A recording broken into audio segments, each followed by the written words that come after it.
हमारे साथ angel broking के वैभव अग्रवाल भी कार्यक्रम में शामिल हो रहे हैं। उनसे नतीजों का एक विश्लेषण लेते हैं। वैभव, पहला आंकड़ा आया है मुनाफे का, जो कि उम्मीद से 200 करोड़ ज्यादा दिख रहा है। जी, इनफैक्ट हमारा भी एक्सपेक्टेशन अराउंड 35-69 करोड़ का था, तो उससे भी अराउंड 3.5% नेट प्रॉफिट ज्यादा आया है। और पिछले कुछ क्वार्टर से ये देखा जा रहा है कि पीएसयू बैंक्स में एसबीआई एक ऐसा बैंक है जो अपने नेट एनपीएस को भी कंट्रोल में रख पा रहा है और साथ ही साथ में प्रॉफिटेबिलिटी में भी स्टेडी इंप्रूवमेंट दिख रही है। ओके, और इस बीच ग्रोस एनपीए का आंकड़ा 4.29% आता हुआ दिख रहा है। इसे कैसे देखते हैं आप और कैसे कंपेयर करेंगे? इनफैक्ट पिछले क्वार्टर में 4.25% पे था, तो हार्डली देयर इज बहुत ही छोटी सी इंक्रीज है, जो कि फर्स्ट क्वार्टर में टिपिकली ऐसे भी एसबीआई के लिए थोड़ी सीजनैलिटी होती है, एनपीए ज्यादातर थोड़े बढ़ते हैं कंपेयर टू फोर्थ क्वार्टर। तो उस नजरिए से देखें तो ओवरऑल इनफैक्ट ये भी नंबर थोड़ा एक्सपेक्टेशन से बेटर ही है। पर देखना पड़ेगा कि इसमें कुछ राइट ऑफ लिए हैं या नहीं। मैं कुछ और आंकड़े आपके सामने रखूंगा। वैभव, आप हमारे साथ बने रहिए। इस बीच में नेट इंटरेस्ट इनकम का आंकड़ा ये भी आपके सामने रखेंगे। लेकिन एक चीज बताएं, इससे पहले कि मैं आपके सामने नंबर्स को, हमारे बैंकिंग एडिटर प्रदीप पंड्या भी हमारे साथ जुड़ रहे हैं। नेट एनपीए का आंकड़ा 2.24% आया है और 2.12% से बढ़कर, यानी कि 10 बेसिस पॉइंट 12 बेसिस पॉइंट की बढ़त इसमें दिख रही है।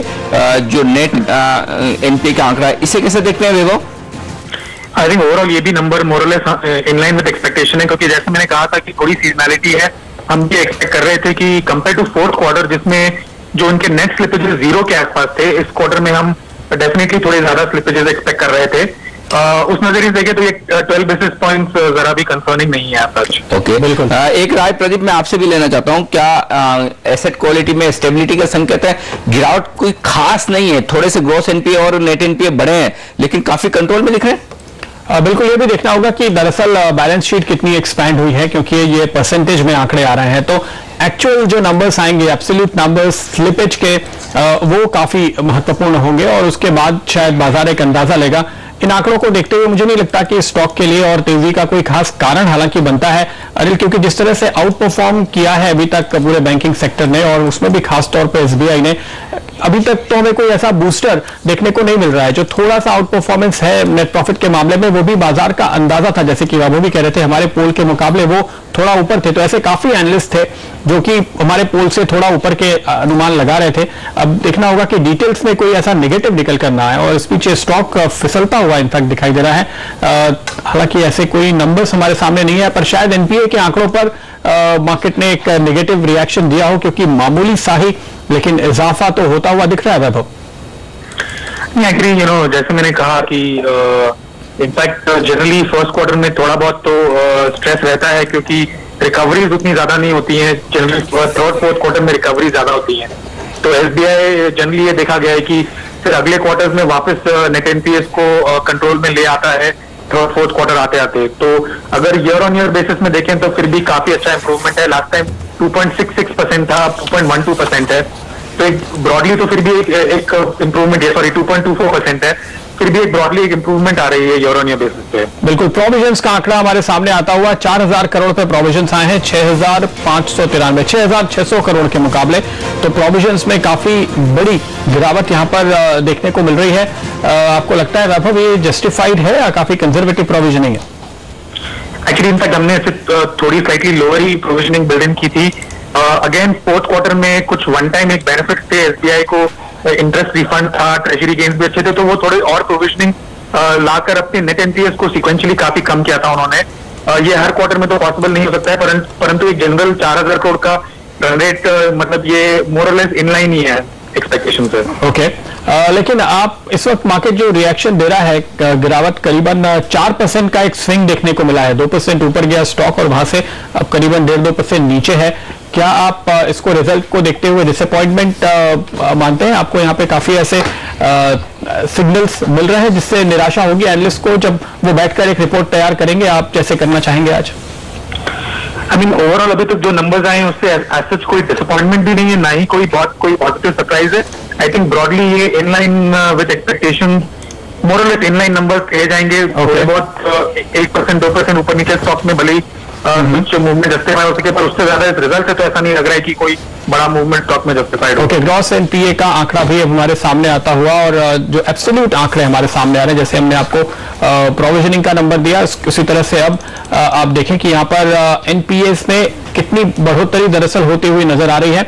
वो आंकड़ा भी आपके सामने लाएंगे। 56,421 करोड़ 56,725 करोड़ के मुकाबले तो एब्सोल्यूट नंबर थोड़ा सा कम है। नेट एनपीए भी आप देखें, नेट एनपीए पे थोड़ा सा बढ़ा है, यानी एब्सोल्यूट नंबर एनपीए का कम हुआ है, ना कि बढ़ा है। ये एक जरूर पॉजिटिव यहां पर आता हुआ अब मार्केट को देखना चाहिए, क्योंकि नेट एनपीए इस वजह से बढ़ रहे हैं कि प्रोविजन कम हुआ है, जिस पर शायद बैंक का ये लॉजिक होगा कि ये जो नए एनपीएस होते हैं उन पर आपको तुरंत बहुत ज्यादा प्रोविजन नहीं करना पड़ता, आगे रिकवरी होती है। और इसी वजह से वैभव भी कह रहे थे कि उनका भी अनुमान था कि रिकवरी शायद ज्यादा प्रोविजनिंग ना हो। अब इस आंकड़े की बदौलत थोड़ी सी मदद मिलती हुई स्टॉक को, और अब वो रिकवर हो रहा है। अनिल, आपको क्या लगता है मार्केट का ये जो रिएक्शन है, कुछ हद तक हम कहेंगे कि सेल ऑन न्यूज टाइप है, कोई ऐसा नेगेटिव तो नहीं दिख रहा? बिल्कुल। और प्रदीप, कल भी देखें और आज भी आप सुबह से देखें तो एकमात्र स्टॉक निफ्टी में सबसे मजबूत एसबीआई था। पोजीशंस बनी थी ओपन इंटरेस्ट में 4% की, आज फिर से बढ़त थी। इसका मतलब साफ है कि नतीजों के पहले लॉन्ग पोजीशंस बनी थी, वो वाइंड अप होती हुई दिखी है, बजाय इसके कि वाकई में नतीजों को लेकर बाजार निराश हो, क्योंकि एसेट क्वालिटी सुधरी नहीं है तो गिरी भी नहीं है, लगभग स्टेबल सी है। और जो आपने आंकड़े जो दिए हैं ग्रोस एनपीए के, वो बता रहे हैं कि थोड़े से एसेट को लेकर जो चिंताएं थी अब वो कंट्रोल में आती हुई दिख रही। शायद उसी पर स्टॉक का फिर से रिएक्शन आ रहा है कि लोअर लेवल से आप देखिए स्टॉक 6-7 रुपए फिर से रिकवर होता हुआ दिख रहा है। तो वैभव, अब इन नंबर्स को देखने के बाद अब आपका व्यू क्या बन रहा है, खासतौर पर प्रोविजंस का आंकड़ा जो काफी घटे हैं प्रोविजंस, इसको देखकर क्या लग रहा है आगे आने वाली तिमाहियों में क्या और सुधार देखने को मिल सकता है? ये कहना क्या अभी सही होगा कि जितने खराब नतीजे देने थे एसबीआई को वो दे चुके और आगे की दिशा आपको अच्छी लग रही है क्या? ब्रॉडली एक्चुअली अगर पिछले कई क्वार्टर से देखें तो डेफिनेटली ऐसा लग रहा है कि एसबीआई मैनेजमेंट कुछ हद तक एक कंट्रोल में ला पा रहा है अपनी एसेट क्वालिटी सिचुएशन को। परंतु ये बात भी नहीं भूली जा सकती है कि मेटल सेक्टर में एसबीआई का काफी ज्यादा एक्सपोजर है, around 1.7 lakh crore console basis पे, तो एक ऑलमोस्ट मतलब ऑलमोस्ट 9 to 10% एक्सपोजर है। तो शायद उसमें अभी भी 1-2 क्वार्टर तक स्ट्रेस बना रह सकता है। परंतु अगर एक ईयर ऑन ईयर बेसिस पे देखें तो ब्रॉडली एक स्टेबिलिटी एंड स्लाइट इंप्रूवमेंट नजर आ रही है, डेफिनेटली एक ट्रेंड बन रहा है धीरे धीरे। बिल्कुल, जैसे कि हम देख रहे हैं परसेंटेज टर्म्स में ग्रॉस एनपीए बढ़ता हुआ दिखाई दिया, लेकिन एब्सोल्यूट टर्म्स में कम हुआ है, यानी शायद बैलेंस शीट थोड़ी श्रिंक की है वैभव इस क्वार्टर में, ऐसा लगता है एसबीआई ने पिछले क्वार्टर के मुकाबले। और यही वजह है कि एनआईआई उम्मीद से कम आई है, क्योंकि जो पुराने लोन रीपे हुए हैं उनकी जगह पे नए लोन ज्यादा नहीं दिए गए हैं। ऐसा लगता है, क्या ये स्ट्रैटेजी सही लगती है आपको? एक्चुअली अगेन इसमें भी कुछ हद तक थोड़ी एक सीजनैलिटी आ जाती है फोर्थ क्वार्टर के मुकाबले। जनरली अगर आप जो ओवरऑल सेक्टर के भी नंबर्स देखें तो बहुत ही कम ग्रोथ थी इस बार, और एसबीआई इतना सिंस मार्केट का इतना बड़ा पार्ट है तो डेफिनेटली वो उसके नंबर्स में भी रिफ्लेक्ट कर रहा है। हमने भी सीक्वेंशियली खाली 0.5% इंक्रीज फैक्टर किया था, बट प्रोबेबली हाँ उससे भी थोड़ा एक्सपेक्टेशन से कमियां है, कुछ शायद डिग्रोथ हुआ है। In fact same time last year भी अराउंड 1% डिग्रोथ थी क्वार्टर ऑन क्वार्टर, शायद उसी तरह का कुछ सिमिलर नंबर इस बार भी आया हो। एनआईएम का आंकड़ा अभी तक नजर नहीं आया मुझे, लेकिन अनुमान है कि शायद थोड़ा दबाव दिख सकता है, क्योंकि जैसे कि हम सभी को ध्यान होगा कि काफी दबाव पड़ने की वजह से एसबीआई ने रेट कट किए थे और दूसरे बैंकों ने भी उसके बाद रेट कट किए थे, जबकि वो करने को तैयार नहीं थे। तो ये देखने वाली बात होगी कि क्या इस वजह से एनआईएम पे दबाव बढ़ता हुआ नजर आया है, जैसे कि बैंक्स की ओर से इंडिकेशन भी हमें मिले थे। तो एनआईआई के मोर्चे पे यानी टॉप लाइन में जो उम्मीद से कम आंकड़ा हमने आते हुए देखा है, उसके उस ब्रेकअप का हमें इंतजार होगा कि किस हद तक एक्सपेंशन हुआ है बुक में या कॉन्ट्रैक्शन हुआ है, और एनआईएम का क्या हाल रहा। वैभव, आपके क्या अजम्पशंस हैं मार्जिन को लेकर के, क्योंकि बैंक का मैनेजमेंट लगातार हमें कहता रहा है कि जो वो रेट घटा रहे हैं उसकी वजह से शुरुआत में एनआईएम पे दबाव पड़ेगा जब तक सारे डिपॉजिट्स फिर से रीप्राइज नहीं हो जाते। जी, इस क्वार्टर पे हमने भी एक मार्जिन में डिक्लाइन एक्सपेक्ट की थी, और इसके 2 कारण थे। एक तो जैसे आपने कहा बेस रेट की वजह से भी around 8 to 10 basis impact, plus साथ ही साथ में सिक्वेंशियल बेसिस में लास्ट टाइम उन्हें आईटी रिफंड पे इंटरेस्ट मिला था काफी सारा, जो इस क्वार्टर में नहीं होगा। तो उस कारण से दोनों मिला के इनफैक्ट हम around 20-25 basis points decline expect कर रहे थे sequentially. Possibly NIM round about 3.3% domestic level पे, उस लेवल पे हम फैक्टर कर रहे थे। ये बताइए, तो आप अगर सम अप करना चाहें तो क्या कहेंगे इन नंबर्स को देखकर, क्योंकि मुनाफे का फिगर 200 करोड़ बढ़ा है लेकिन एनआईआई घटा है, प्रोविजनिंग आप देखिए तो घटी है, तो इन लाइन विद एक्सपेक्टेशंस है या थोड़ा सा डिसअपॉइंटमेंट है इन नंबर्स में? I think broadly in line with expectation है। की क्वेश्चन ये है कि अगर धीरे धीरे एसेट क्वालिटी में अगर स्टेबिलिटी आ रही है, तो एसबीआई एक बैंक है, पीएसयू में तो कैपिटल एडिक्वेसी भी उसकी स्ट्रांग है। क्या अब मैनेजमेंट देख रहा है कि धीरे धीरे वो अपना ग्रोथ बढ़ा सकते हैं? जैसे आपने कहा कि लोन ग्रोथ में इस बार भी थोड़ी डीग्रोथ है, क्या वो उसमें भी थोड़ा एक्सपोजर लेने की देख रहे हैं कि अपॉर्चुनिटीज हैं? उससे अब डिटरमाइन होगा कि आगे जाके ये स्टॉक में किस तरह से मूवमेंट आ सकता है। जिस नंबर की बात आप कर रहे थे स्लिपेजेस का, वो आंकड़ा हमारे सामने अब आ गया है। 7,318 करोड़ रुपए के स्लिपेजेस इन्होंने दिखाए हैं। क्या एक्सपेक्टेशंस थी आपकी?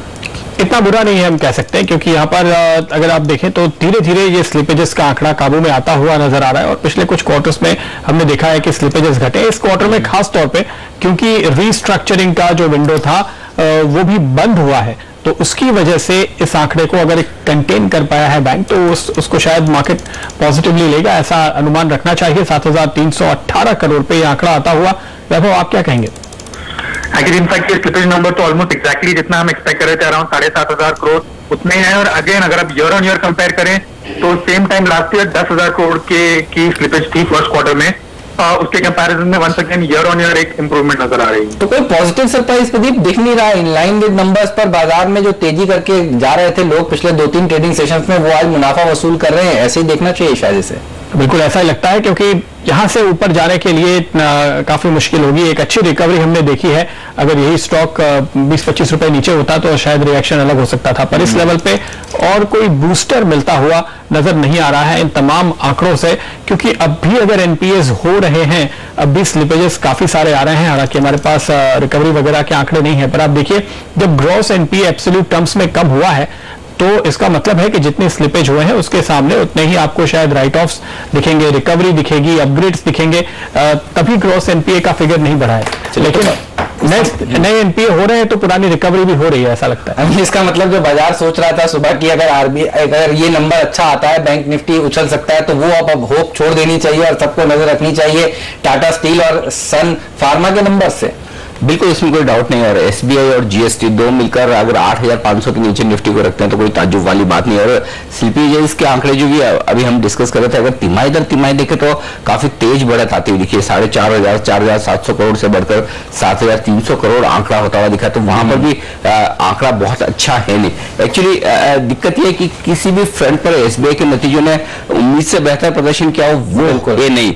भले एसेट क्वालिटी स्टेबल है लेकिन बेहतर नहीं है। हमारे साथ कार्वी स्टॉक यहाँ पर एसएमसी ग्लोबल के रवि सिंह भी हैं इस वक्त। रवि, आपको क्या लगता है एसबीआई के स्टॉक पर इन नंबर्स को देखने के बाद क्या ओपिनियन बनती है? 2.5% स्टॉक टूट चुका है। देखिए अनिल जी, बिल्कुल यहाँ पर अगर स्ट्रैटेजी के हिसाब से देखें तो पहले जो यहाँ पर रणनीति बनानी चाहिए स्टॉक में, एक तो मुझे ऑप्शंस में काफी अच्छी अपॉर्चुनिटी दिख रही है, क्योंकि इस समय अगर देखें तो 270 रुपए का पुट का जो प्रीमियम है वो 4 रुपए 50 पैसे है और 295 की कॉल का प्रीमियम जो है वो 4 रुपए 10 पैसे है। तो अगर दोनों साइड से देखते हैं तो इन रेंज में स्टॉक्स के बिहेवियर के अब ज्यादा चांसेस हैं और इन रेंज में वोलेटिलिटी अगर देखें तो ठीक है, यहाँ पर 34% की वोलेटिलिटी है। तो पहली स्ट्रैटेजी तो ये करें कि ये दोनों कॉल और पुट को बेच के चलें। लोअर रेंज पे आपको प्रीमियम मिल सकता है, क्योंकि अभी एक्सपायरी में टाइम है तो अच्छे प्रीमियम मिल रहे हैं। आई होप कि आपको 8 रुपए पूरे मिल जाने चाहिए। दूसरी बात, अगर यहाँ पर थोड़ा सा टेक्निकल व्यू देखें तो जरूर है कि 285 के ऊपर स्टॉक्स जो है वो 295 के ऊपर शायद स्टॉक यहाँ पर सस्टेंड होता हुआ नजर नहीं आएगा, तो इस वजह से भी थोड़ी सी प्रॉफिट बुकिंग देखने को मिल रही है। और टेक्निकल लेवल्स पे अगर देखें तो बहुत से लोग रिजल्ट से पहले क्या करते हैं कि एट द मनी का कॉलर पुट या तो बाय करते हैं, आप बहुत ज्यादा मोमेंटम होता है, या फिर रेंज बाउंड अगर ट्रेड होता है तो लोग शॉर्ट करते हैं। तो वो एक पोजीशन भी यहाँ पर करती हुई नजर आई, जिससे कि वोलेटिलिटी प्रीमियम यहाँ पर बढ़ गए हैं। तो एक तो ऑप्शन में ये स्ट्रैटेजी रखनी चाहिए। दूसरी तरफ है, अगर आप स्टॉक के रिजल्ट के ऊपर अगर आप देखें तो एक रेंज बाउंड सा ट्रेड रह सकता है। अगर करंट लेवल से देखें तो यहाँ से अभी थोड़ा सा बॉटम आउट होकर मार्केट में वापस से थोड़ी तेजी हो सकती है, लेकिन अपसाइड का जो मोमेंटम होगा वो 292 या 293 पे आके कैप कर देगा। तो उन लेवल्स के लिए यहाँ पर 3 से 4 रुपए के स्टॉप लॉस से आप एक बार फिर से बाय की पोजीशन यहाँ पर एंटर कर सकते हैं। तो आप ये कह रहे हैं कि ज्यादा डाउनसाइड नहीं है?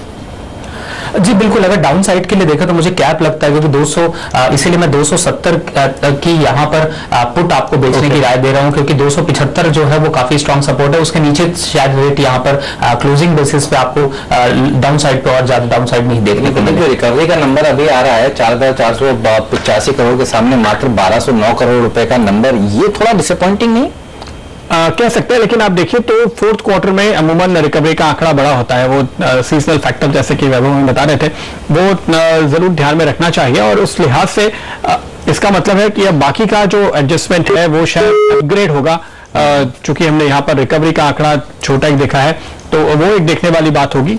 दूसरी बात यहाँ पर जो क्वार्टर ऑन क्वार्टर इस वक्त हम नंबर कोई भी अगर कंपेयर करते हैं तो शायद वो सही नहीं होगा, क्योंकि आखिरी क्वार्टर में काफी सारी चीजें सेटल होती हुई नजर आती हैं आमतौर पे। और एक और बात ध्यान में रखनी चाहिए कि पिछले क्वार्टर में हालांकि हमने देखा था कि स्लिपेजेस कम हुई थी, लेकिन रीस्ट्रक्चरिंग का आंकड़ा काफी बड़ा आया था, और उसकी वजह यह थी कि रीस्ट्रक्चरिंग के बावजूद कोई भी जो लोन है आपका वो एनपीए नहीं माना जाएगा। ये जो पहले का नियम था वो अप्रैल से बदला है, इसलिए पिछले क्वार्टर में काफी ज्यादा रिस्ट्रक्चरिंग की गई थी और उसके वजह से शायद स्लिपेज नहीं थे, पर अब फिर से आपको स्लिपेज आते हुए दिखाई दे रहे हैं। तो एक थोड़ा सा medium to long term trend देखें तो स्लिपेज का आंकड़ा इतने चिंता में डालने वाला नहीं है। हालांकि प्राइमा फेसी देखने से तो ये लगेगा ही आपको कि दबाव तो बना हुआ है, शायद बहुत हालात सुधरे नहीं है, ये व्यू एक तरीके से आप निकाल सकते हैं। पर हम ये कहेंगे कि थोड़ा लंबा व्यू लेंगे तो हालत सुधर रही है, लेकिन फिर वो सब कुछ तो भाव में होगा ना ऑलरेडी, क्योंकि स्टॉक तो काफी बढ़ाया है। बिल्कुल। चलिए, और आप देखिए इस समय डेज लो पर ये स्टॉक का पहुंचता हुआ करीब 2.5% नीचे है ये शेयर, 275 पर इस समय ट्रेड करता हुआ। शुक्रिया अनिल और प्रदीप आप दोनों का इस जानकारी के लिए। वक्त है फिलहाल एक छोटे से ब्रेक का, ब्रेक के बाद कुछ और इंटरेस्टिंग स्टॉक्स पर राय देंगे आपको। आप बने रहिए CNBC आवाज के साथ।